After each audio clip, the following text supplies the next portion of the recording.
अचानक उमा की आंखें खुलती हैं। ऊपर छत की तरफ देखती हुई वह गहरी सांस लेती है। वह आहिस्ता से उठती है। सिरहाने रखी पानी की बोतल से कुछ घूंट अपने सूखे गले में डालती है। आंखें बंद कर वह पानी को गले से ऐसे नीचे उतारती है जैसे उन सब बातों को अपने अंदर समा लेना चाहती है। पर ये हो नहीं पा रहा।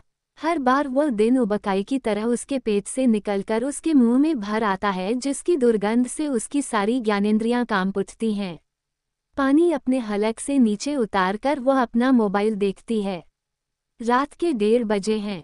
वह तकिए को बिस्तर के ऊंचे उठे सिरहाने से टिकाकर उस पर सिर रख लेट जाती है। एक चंदन का सूखा वृक्ष खड़ा है। उसके आसपास मध्यम रोशनी है। मोटे तने से होते हुए 2 सूखी शाखाएं ऊपर की ओर जा रही हैं, जैसे कि कोई दोनों हाथ ऊपर उठाए खड़ा हो। बीच में एक शाखा चेहरे सी उठी हुई है और तनातन लग रहा है। धीरे धीरे वह सूखा चंदन का पेड़ साफ दिखने लगता है। रोशनी उस पर तेज हो गई है। बहुत करीब है अब। वह एक स्त्री की आकृति है। ये बहुत ही सुंदर, किसी अप्सरा सी, नर्तकी सी भावभंगिमाएं, नाक, आंख, होंठ, गर्दन, कमर की लचक, लहरते सुंदर बाजू सब साफ दिख रहे हैं। चंदन की खुशबू से वहां खुशनुमा माहौल बन रहा है कि तभी उस सूखे पेड़ पर उस उकेरी हुई अप्सरा पर एक विशाल सांप लिपटा हुआ दिखने लगता है।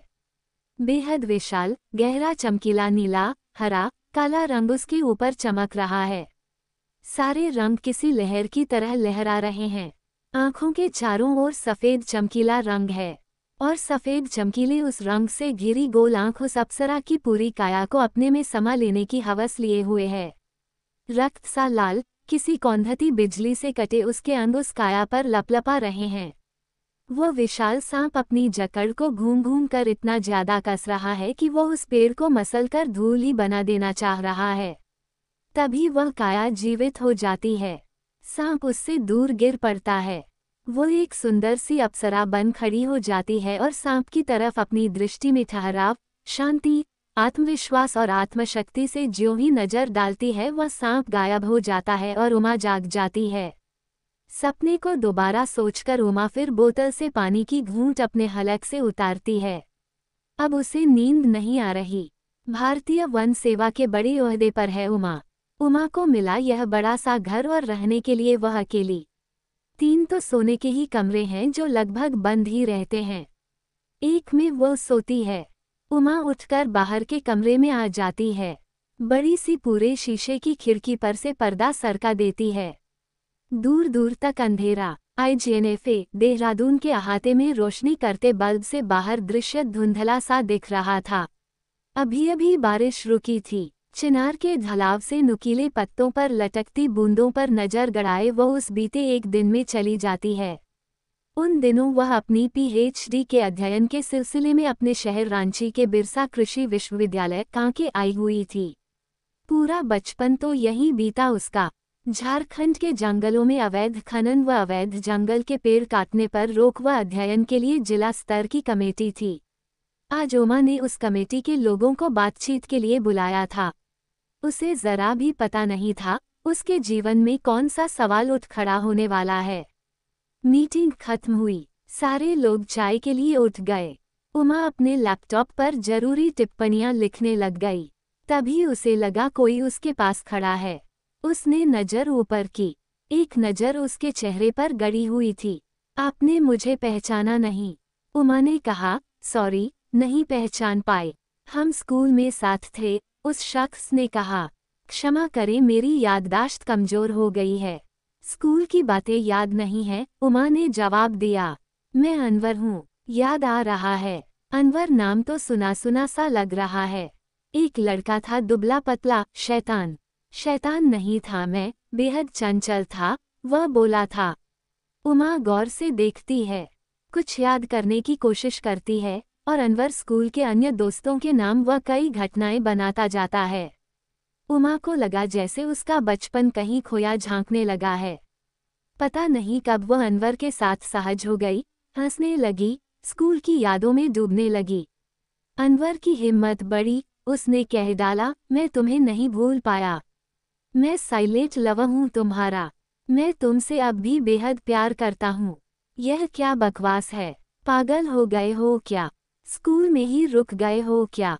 उमा आक्रोशित हो गई। हाँ, कहो पागल मुझे। मैं उस समय तुम्हें अपने प्यार के बारे में न बता सका, पर आज मैं इस मिले मौके को नहीं गंवाना चाहता। I love you Uma. तुम पहले भी सुंदर थी, अब भला की खूबसूरत हो गई हो। उमा झट वहां से उठ जाती है और अपनी गाड़ी से अपने आवास की ओर निकल लेती है। आई लव यू उसके कानों में, मस्तिष्क में रहर गूंज रहा था।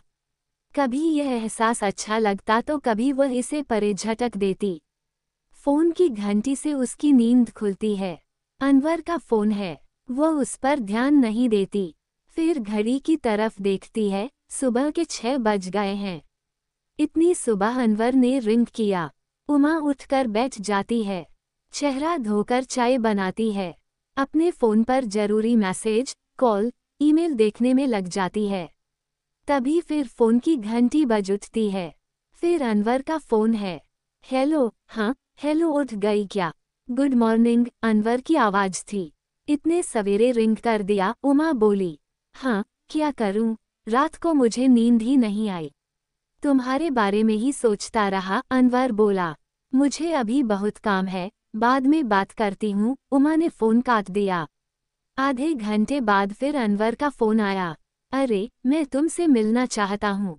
नहीं नहीं, मुझे नहीं मिलना है, मुझे बहुत काम है, और उसने फोन जल्दी से रख दिया। आधे घंटे बाद फिर अनवर का फोन आया और वह बोला, सुनो, फोन काटना मत। बस एक बार मिलना चाहता हूँ, फिर मैं कभी नहीं मिलूंगा। ठीक है, लंच के बाद आ जाओ, उमा ने अनवर से कहा। लंच के समय कमरे की घंटी बजती है। उमा दरवाजा खोलती है। सामने अनवर खड़ा है। अनवर बेखौफ दरवाजे के अंदर घुस जाता है। ओह, आज भला की खूबसूरत लग रही हो, उमा। मेरे इंतजार में थी न? तुमने अपने आप को मेरे लिए तैयार किया है न? उमा बोली, ऐसी कोई बात नहीं है। मैं अपने साधारण लिबास में हूँ। मैंने कुछ भी खास नहीं पहना। अनवर डाइनिंग रूम में लगी कुर्सी पर ढीठ की तरह बैठ गया। उमा के अंदर बेहद हलचल मची हुई है, पर वह अपने आप को सहज रखने की भरपूर कोशिश में है। वह भी दूसरे कोने में पड़ी कुर्सी पर बैठ गई। अनवर 2 बार राष्ट्रीय स्तर की मुख्य राजनीतिक पार्टी से चुनाव लड़ चुका था, लेकिन दोनों बार चुनाव हार गया था। अब वह अपने नेता होने व दिल्ली तक पहुंच होने को छोटे मोटे कार्यों के लिए भुनाता है। उसके पास कई ठेके के काम हैं। बातचीत व हुलिया देखकर लग रहा था कि वह अमीरी की जिंदगी जी रहा है। अनवर की पूरी शख्सियत से उमा डरी हुई थी। उमा, मैं तुमसे बहुत सी बातें करना चाहता हूँ। मैं तुमसे अपने दिल की सारी बातें बताना चाहता हूँ। आओ न, थोड़ा करीब तो बैठो प्लीज। अनवर अपनी कुर्सी उसके करीब सरका कर कहता है, तुम भरपूर औरत हो। अचानक उमा का बदन जैसे सिहर उठा। अनवर ने उसका हाथ दबा लिया था। अनवर की आंखें गिद्ध की तरह उमा के चेहरे को टटोलने की कोशिश कर रही थीं। उमा ने झटके से अपना हाथ खींच लिया। मैं चाय बनाकर लाती हूँ, कहकर उमा उठने को हुई तो अनवर बोल उठा। नहीं नहीं, तुम यहीं बैठो न। उमा पास रखी इलेक्ट्रिक केतली में चाय तैयार करने लगी। तभी उमा को अपने गले पर गर्म सांसों का एहसास हुआ। वह थोड़ी दूर जाकर खड़ी हो गई। क्या हुआ? तुमने शादी नहीं की, पर तुम्हें चाहत तो होती होगी न? अनवर ने जानना चाहा। कैसी बकवास कर रहे हो तुम? उमा खींचकर बोली। हम कोई बच्चे थोड़े हैं अब। बकवास तो तुम कर रही हो। अनवर भी चुप नहीं हुआ और उसके होंठ उमा के अंगों को छूने लगे। उमा फिर दूर चली गई। अनवर, बहुत हुआ, बस करो। मुझे ये सब पसंद नहीं है, उमा ने संजीदगी से कहा। एक मौका दो मुझे उमा। क्या हो गया तुम्हें, अच्छा नहीं लगा क्या? मैं तुमसे प्यार करता हूँ। सुनो तो, तुम खुलकर मेरे साथ आओ। उसने उमा को गोद में उठा लिया। अनवर की गोद में कुछ पल के लिए उसकी आंखें बंद हो गईं। अनवर ने उसे बिस्तर पर लिटा दिया और उस पर हावी होने लगा। तभी बिजली के झटके की तरह उमा उसे छिटककर दूर खड़ी हो गई। अभी निकलो यहाँ से, उमा बोल उठी। अनवर हारे हुए शिकारी सा उसे देखता रह गया। उमा बोली, मैं कह रही हूँ, तुम अभी जाओ यहाँ से। अनवर न कुछ बोला और न वहाँ से गया तो उमा ने कहा, मैं यहाँ किसी तरह का हंगामा नहीं करना चाहती। तुम बस यहाँ से चले जाओ।